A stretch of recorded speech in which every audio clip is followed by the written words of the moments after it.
Hello everyone, আজকের recipe আলু মটরশুঁটির তরকারি। তো বানানোর জন্য সর্বপ্রথম কড়াইয়ে তেল দিয়ে আলুটা ভেজে নেব।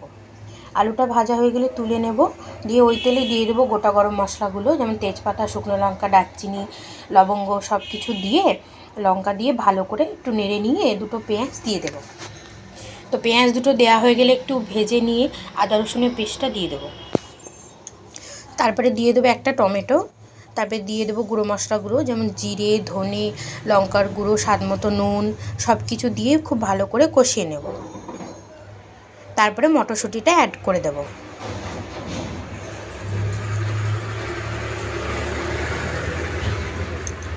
মটরশুঁটিটা দেয়া হয়ে গেলে খুব ভালো করে কষিয়ে নিয়ে আমি কিছুটা মটনের ফ্যাট নিয়েছি, সেইগুলো এটার মধ্যে দিয়ে খুব ভালো করে এটা কষিয়ে নেব।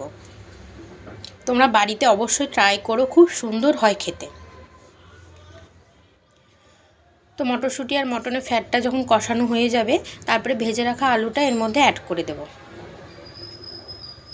আলুটা দিয়ে খুব ভালো করে নাড়াচাড়া করে নেব।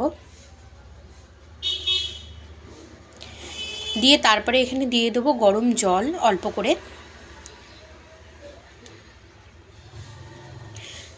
তারপরে গরম জল দিয়ে আমি এটা 10 মিনিটের জন্য ঢাকা দিয়ে একটু হয়ে নেব।